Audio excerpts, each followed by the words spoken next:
notre 26e semaine de rassemblement sous les fenêtres du ministère des Affaires étrangères et à côté du Parlement. Alors, aujourd'hui, c'est une journée, un rassemblement bien particulier pour plusieurs raisons.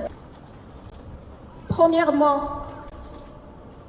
pour l'anniversaire de disparition de Mohamed Reza Shah. Deuxièmement, parce que nous avons des invités importantes en ce qui concerne les événements qui ont déroulé en Iran. Et puis troisièmement, on a des personnalités qui sont venues nous voir pour montrer leur solidarité pour le peuple.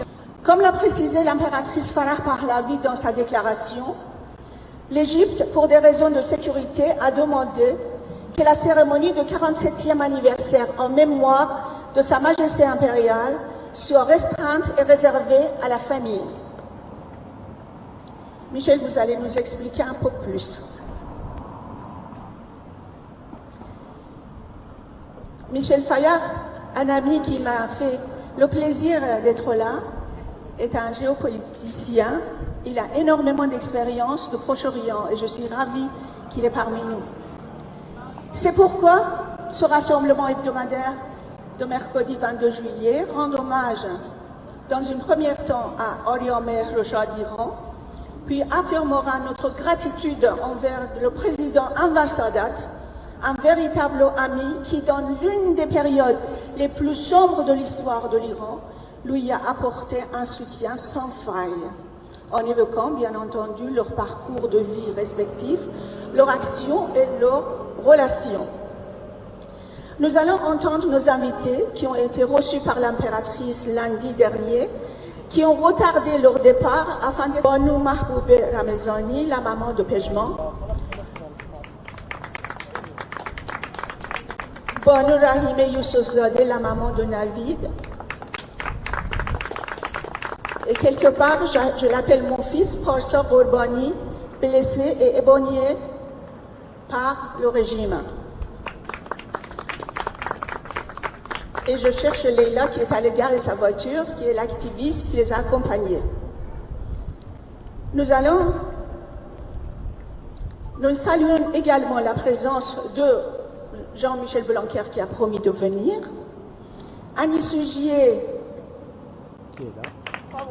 notre soutien permanent, président de la Ligue de droits des femmes, Michel Fayard, je viens de le dire, Mahnaz Shirali qui a dit qu'elle va venir également. Je voudrais remercier et dire bonjour à ma très chère amie, Madame la sénatrice, Micheline Jacques, et qui est membre de notre comité de soutien. Je vais donner d'abord la parole à vous, Madame. Bonjour à tous, c'est toujours un honneur et un plaisir de venir soutenir la cause iranienne. Je n'ai pas pu venir ces derniers temps parce que les travaux du Sénat, évidemment, nous ont beaucoup accaparé, et notamment le mercredi où je terminais très tard. Là, nous avons clôturé hier la session, donc évidemment, je n'ai pas loupé le rendez-vous aujourd'hui. J'aimerais aussi saluer Fahima, son combat, et lui dire aussi que j'arrive au terme d'un mandat de 6 ans. J'aimerais bien le renouveler, mais je ne sais pas. Vous savez, c'est la démocratie. Je ne sais pas si je serai réélue ou pas. Mais il faut savoir que même si je ne suis pas réélue, ce que je ne souhaite pas, mais bon, il faut faire avec toutes les opportunités, te dire à quel point tu m'as marqué. Cette rencontre était extraordinaire et ce que vit le peuple iranien, il faut qu'on se batte pour que ce pays qui est la France, qui est un pays de liberté, ne sombre pas avec les dérives que l'on peut voir depuis ces derniers temps. Et ça, c'est mon vœu le plus cher, qu'on continue à se battre, parce que si la démocratie disparaît dans ce beau pays qu'est la France, eh bien, il n'y aura plus de démocratie nulle part dans le monde. Donc voilà, et je salue le combat et je prie pour tous ceux qui ont perdu la vie, mais que je sais que de là-haut, quelles que soient les confessions religieuses, ils vous apportent la force et la sérénité pour continuer à vous battre. Ils méritent qu'on continue à se battre pour eux, ils ne sont pas morts pour rien. Voilà ce que j'avais à vous dire. Merci, cher ami. Et puis, j'espère à bientôt. J'espère qu'on se reverra en octobre.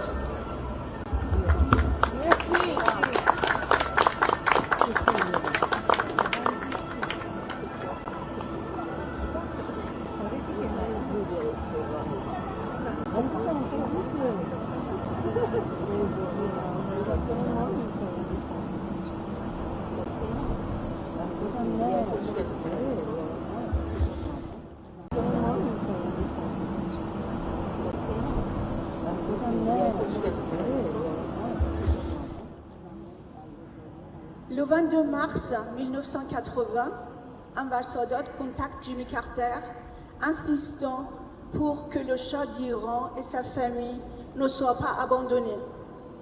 Carter craignait que la présence du Shah d'Iran en Égypte ne fragilise la position politique déjà précaire de Sadat et ne compromette le processus de paix avec Israël. En réponse, Sadat répond avec amertume mais détermination. Carter le cite plus tard en ces termes: « Je veux le Shah d'Iran ici vivant ». Malgré une immense pression internationale et l'opposition personnelle de Carter, Sadat reste fidèle au Shah. Non par calcul politique, mais par loyauté personnelle et par une amitié de longue date. Et lui offre ainsi qu'à sa famille refuge en Égypte. Il insiste: « Mon avion est prêt à l'amener ici à tout moment ». L'impératrice Farah Pahlavi témoigne: « Je me souviens qu'au moment où le président Sadat a annoncé que nous irons en Égypte, il avait téléphoné à Carter et lui avait dit « Jimmy, je veux le Shah d'ici vivant ». Le président Nixon se souvient: « Je suis allé aux funérailles du Shah, au Caire. J'étais le seul dignitaire qui s'assoit non rang y assister. Car le Shah, autrefois si puissant, celui devant qui les chefs d'État des gouvernements s'inclinaient du fait de sa richesse et sa puissance. Tous, désormais, l'évitaient parce qu'ils n'avaient plus de pouvoir. Je n'ai jamais oublié ce moment, dit Nixon. Dans le grand salle où tous les dirigeants présents, généralement de rang ambassadorial et non ministériel, étaient assis, Sadat fit son entrée, resplendissant dans son uniforme de général. Il m'aperçut, ses yeux luminèrent.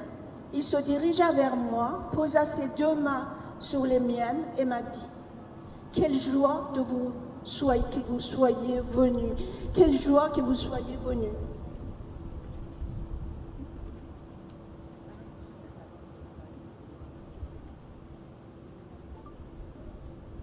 Je lui répondu: « Monsieur le Président, il fallait beaucoup de courage pour l'accueillir le Shah d'Iran, alors que presque tous les autres pays lui avaient refusé l'asile. » De courage, monsieur? Ce n'est pas de courage que de se battre pour un ami. Finalement, en juillet 1980, le Shah s'éteigne au Caire.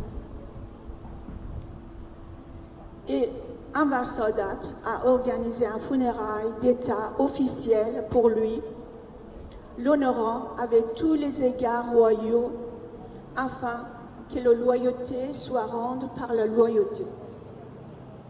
Plus tard, Sadat déclara: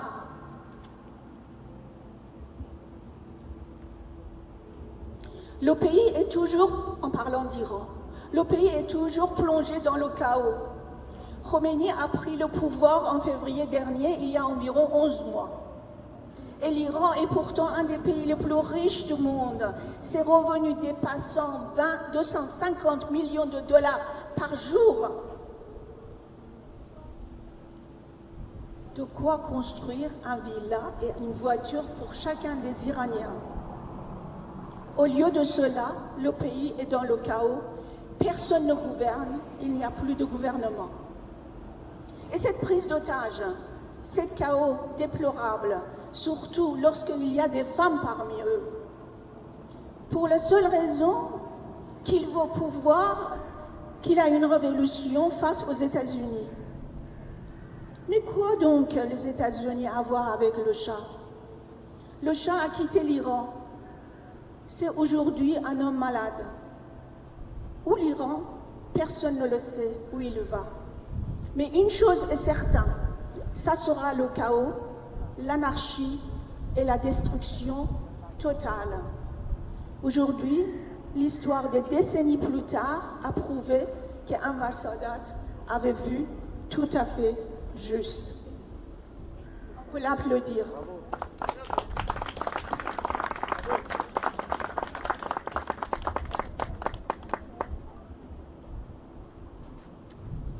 Et je vais finir par quelques verbatims de Shah d'Iran.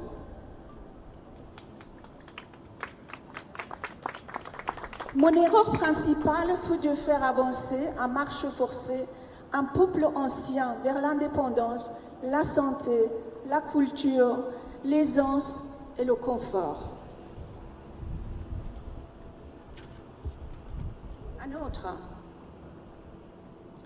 Un roi qui ne compte rendre à personne pour ce qu'il est fait et ce qu'il dit, inévitablement est condamné à la solitude.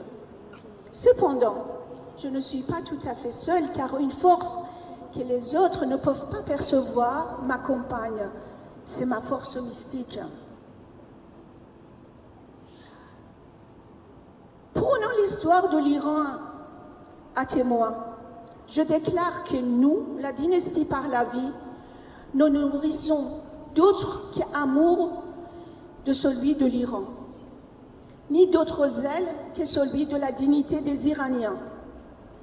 Nous ne reconnaissons d'autres devoirs que celui de servir notre État et notre nation. Autre chose, les dictateurs dits prolétariens, les soviétiques anciens, sont en réalité contrôlés par une petite élite qui, en général, ne perd guère le sommeil à se soucier des droits de l'homme et les droits des personnes communes. Les grands puissants prétendent que tout ce qu'elles possèdent leur appartient et c'est leur droit. Mais tout ce que nous, les petits pays, possèdent est négociable. Les conséquences de ce fiasco sanguinaire de l'ayatollah pourraient être désastreuses, non seulement pour l'Iran, pour l'ensemble de l'islam et plus particulièrement pour le chiisme. Vous abordez des mots-là comme s'ils étaient des gens normaux. Ils ne le sont pas. Vous les voyez à votre image, vous ne devriez pas. Que le chien aboie, la lune continuera de briller. Mes conseillers ont bâti un mur entre mon peuple et moi.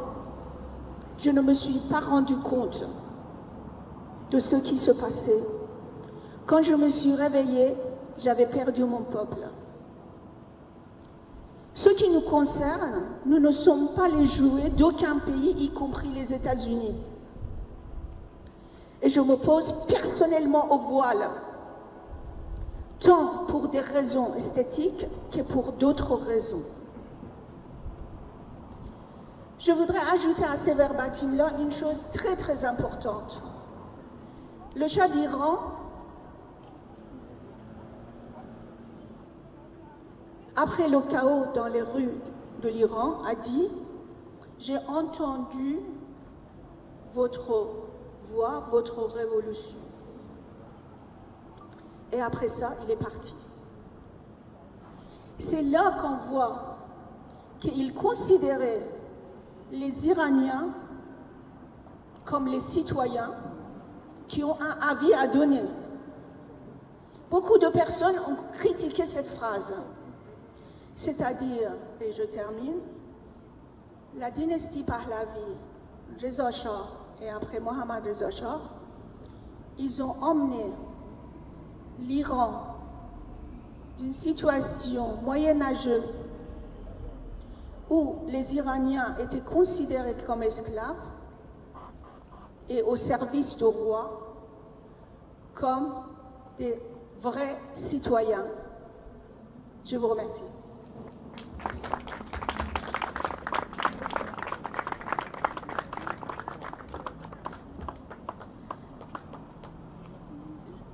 Je vous donne la parole pour dire quelques mots sur l'Égypte. Notre ami, il est à la télé. Et puis, si vous voulez parler pour me dire où va l'Iran, merci, Michel. Bonjour. Moi, je pense que ce qu'il faudrait dire, c'est que Anwar el-Sadat savait de quoi il parlait, parce que l'islamisme, en fait, qu'il soit sunnite ou chiite, c'est l'islamisme. C'est un danger qui touche chacun, qu'il soit chrétien, qu'il soit juif, qu'il soit même hindou, bouddhiste ou même musulman. Parce qu'en fait, le musulman qui ne veut pas suivre tous les textes à la lettre, il est également une cible de chaque des islamistes. Et donc, en fait, Anwar el-Sadat n'a pas été tué par hasard. Il a signé la paix avec les Juifs, comme ça a été dit, et ça, c'était interdit. Parce que, justement, si on applique les textes à la lettre, c'est interdit de signer avec un non-musulman. Et donc, une vraie paix définitive. Ce qui est autorisé, c'est seulement une trêve. Et ce qu'il a voulu signer, Sadat, c'est une vraie paix. Et en cela, c'était quand même un courage énorme, surtout à l'époque. Il était quand même le successeur de Nasser. Nasser, vous savez, c'est le nationalisme arabe. En France, on nous présente le nationalisme arabe comme étant très, quelque chose de bien, de laïque, etc. Mais pour les gens du Moyen-Orient, ils savent que derrière le nationalisme arabe se cachait en fait l'islam. Et donc, c'est pour cela que je dis que Sadat a eu cette capacité à sortir de ce joug, en fait, pour pouvoir accomplir ce qu'il a accompli. Et dans un monde où la politique est souvent l'affaire d'intérêts personnels ou d'intérêts de pouvoir, il a montré en fait le côté de l'amitié, de la fidélité, de la loyauté. Et ça, c'est quand même extrêmement rare en politique. Juste pour faire une petite comparaison, vous savez, la guerre a commencé le 28 février dernier et la France d'Emmanuel Macron a adopté une politique, disons, neutre pour pas dire pire. Et regardez ce qui s'est passé avec les deux diplomates français.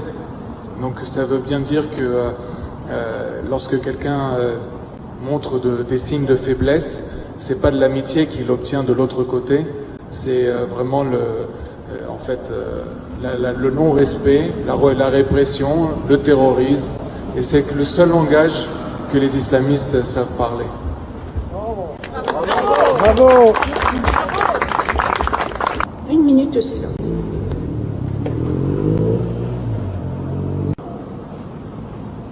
Vive la vie, vive la vie, et vive celui qui à la tête d'un peuple l'incarne, et ce sera Sa Majesté Reza Shah Pahlavi. Mesdames et messieurs, bonjour. Aujourd'hui, nous avons parlé de deux grandes personnalités de l'histoire. Dans l'histoire de l'humanité, il y a des personnalités, de grandes personnalités, des hommes d'État. Aujourd'hui, nous en avons cité que deux. Le Shah d'Iran et le président Sadat. Ces deux, ils avaient des points communs. Tous les deux, ils adoraient leur pays, leur peuple, et ils faisaient le maximum pour leur confort et le développement de leur pays. Mais ces deux-là nous ont également appris une autre chose. Et depuis, personnellement, je vois là le mot de l'amitié veut dire l'amitié. Merci. Et mes salutations aux compatriotes aussi français qui nous accompagnent dans notre lutte. Donc on va rendre aussi un hommage à l'ami fidèle, à celui qui n'a pas abandonné Mohammad Reza Shah dans ses derniers jours sombres, l'exil, persécuté, abandonné par ses alliés de la veille, à commencer par les États-Unis et les grandes puissances européennes. Qui était Mohammad Anwar el-Sadat? Anwar el-Sadat, né à Ménouf le 25 décembre 1918 en Égypte. Diplômé de l'Académie militaire en 1938, en tant que sous-lieutenant, il est nommé à Manqabad, dans le sud de l'Égypte.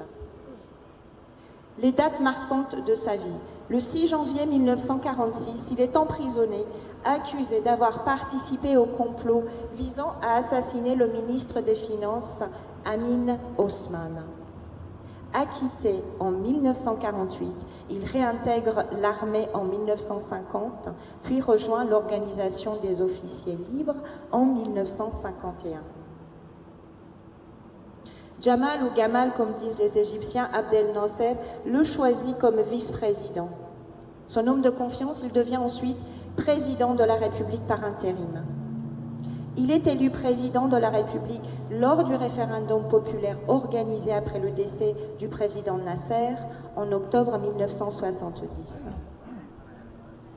En 1973, il prend la décision historique de la traversée du canal de Suez en octobre.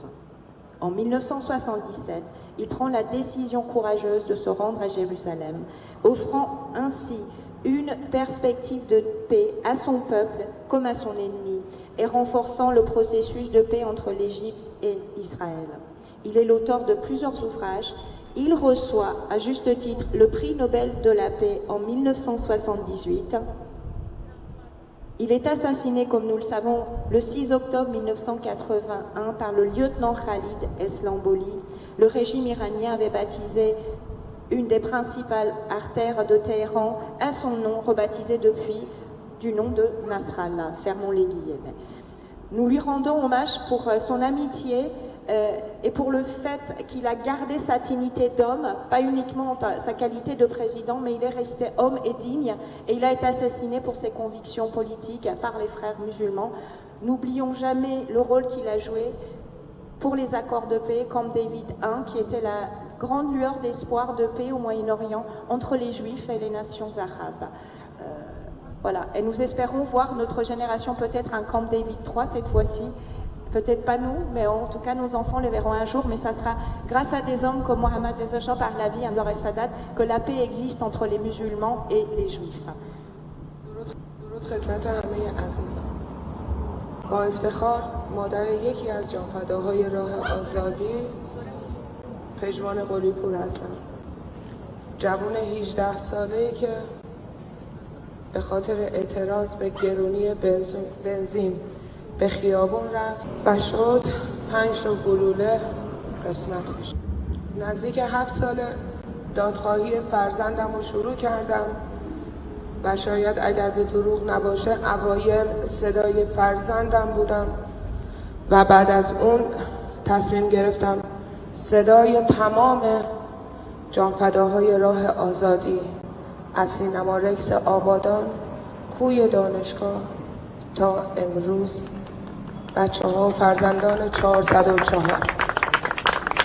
نزدیک 7 سال من در مورد جنایات جمهوری اسلامی میگم و اگر هزاران هزار سال در مورد جنایات جمهوری اسلامی گفته بشه باز ما زمان کم میاریم، ولی قول دادیم، هممون قول دادیم که بایستیم محکمتر از قبل به خاطر خونهای ریخته شده، چون حداقل میدونیم که هممون مدیون خونهای جوانایی هستیم که کف خیابون فریاد زدن و جابیچا گفتن. در آخر ایران ارث پدری ماه، ارث پدری هممونه و ایران رو پس میگیریم و کشور رو تحویل صاحبش خاندان ایرانساز پهلوی میدیم و به زودی زود جشن پیروزی رو وسط میدون شهیار کنار شهبانو و شاهزاده‌مون میگیریم. پاینده ایران جاویچا. درود به همه عزیزان.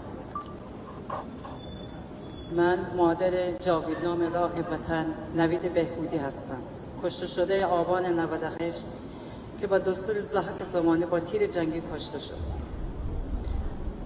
ما اینجا هستیم تا صدای این عزیزان باشیم. صدای پسرامون باشیم که بیگناه تو ایران کشته شدن. جمهوری اسلامی زندگیش رو ازشون گرفت. دنیا صدای ما رو بشنوه و ببینه جنایت جمهوری اسلامی رو. هدف ما سرنگونی جمهوری اسلامیه. ما باید خاکمون و وطنمون رو از دستشون پس بگیریم. با شاهزاده توی ایران و صدای این جوونا باشیم و ایرانمون رو آزاد کنیم. در کنار شاهزاده ایران آباد آزاد داشته باشیم. پاینده ایران جاوید شد.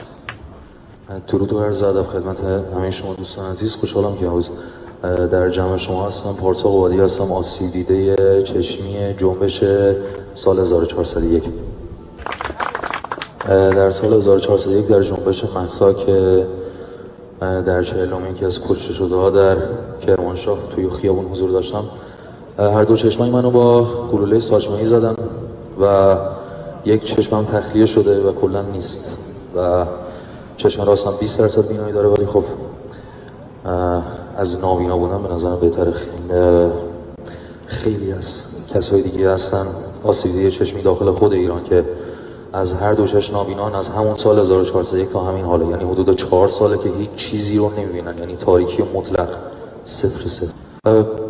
بنده صحبت چندان خاصی ندارم، ولی تنها درخواستم از شما عزیزان اینه که شما که داخل بالاخره فرانسه زندگی میکنید و زبان فرانسوی پرفکت میتونید صحبت کنید، تنها خواسته من از شما به عنوان یک هموطن، همرزم، همسنگر، همفکر اینه که تا قبل از اینکه اینترنت ها داخل ایران قطع بشه، همونطور که میدونید وضعیت داخل ایران بسیار افتضاحه و هر روز داره بدتر میشه و ممکنه همین روزا اینترنت قطع بشه.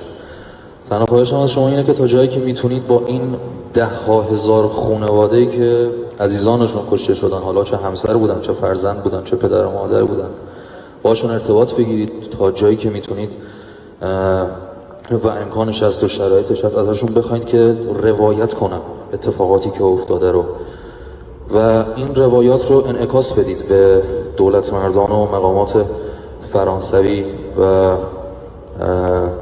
همچنین رئیس جمهور فرانسه که متاسفانه در برابر مسئله ایران یک جبهه بی‌طرفانه اتخاذ کرده. تا جایی که میتونید تمام تلاش خودتون رو بکنید که وادار کنید مقامات فرانسوی که در باره مسئله ایران یک کنش و واکنش مثبت نشون بده.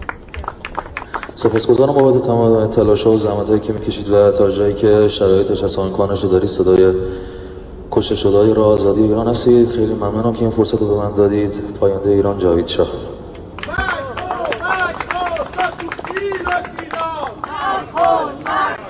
Ça suffit, le silence. Fermez l'ambassade des Mollahs. Fermez l'ambassade des Mollahs. Fermez l'ambassade terroriste des Mollahs. Fermez l'ambassade terroriste des Mollahs. Fermez l'ambassade terroriste des Mollahs. Fermez l'ambassade terroriste des Mollahs. Fermez l'ambassade terroriste des Mollahs. Fermez l'ambassade terroriste des Mollahs. L'ambassadeur des Mollahs, expulsé. L'ambassadeur des Mollahs, expulsé, expulsé. L'ambassadeur des Mollahs, expulsé. L'ambassadeur des Mollahs, expulsé, expulsé.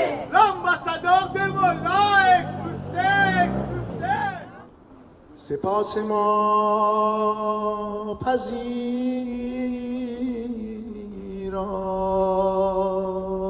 ای مرد بی نظیرا،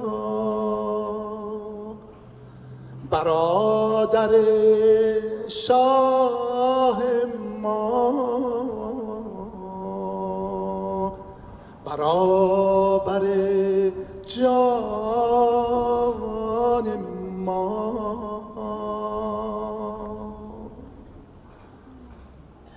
تو زنده یاد نمیری،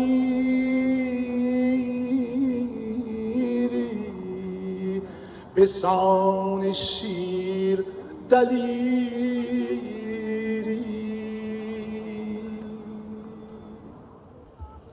با تشکر از حضورتون. Merci beaucoup d'être venus.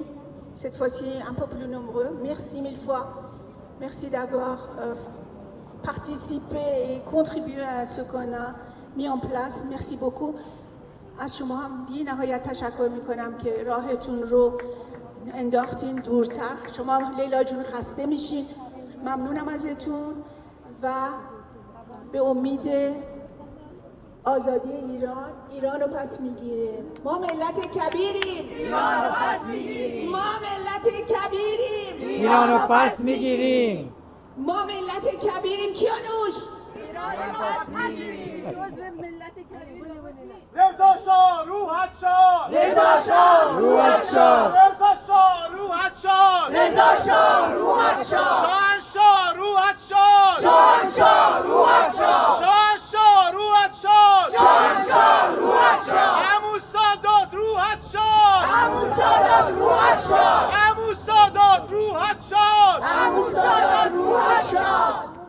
À cette époque où toute la terre de cette patrie d'Ahura Mazda était couverte de victimes de cette terrible famine imposée, 9 millions de morts, 9 millions de fleurs fanées, desséchées, tombées, faute d'eau et de nourriture. در آن زمان که سراسر خاک سرزمین اهورایی یکسره پر بود از جانباختگان آن قحطی تحمیلی فجیع، 9 میلیون کشته بر خاک، 9 میلیون گل بیرمق و خشکیده تلف شده از بی‌آبی و بی‌خوراکی. À cette époque où le pays tremblait sous les bottes impitoyables des armées britanniques et russes, à cette époque où un père dévoué et infatigable, en moins de 2 décennies, avait transformé l'Iran de ruine en une terre de vie, de progrès et d'espérance, mais où les forces du mal récompensèrent son œuvre par l'exil, car telle est la nature des ténèbres, elles répondent à la vertu par la cruauté. مرز پرگوهر ای خاک از سرچشمه هنر دور از تو اندیشه بدان آینده مانی کجا بدان ای دشمنان تو سنگ خار ایمن آهنم جان من فدای خاک پاک میهنم دل تو شد پیشم دور از تو نیست اندیشم در راه تو که ارزشی دارد این جان ما آینده باد خاک ایران ما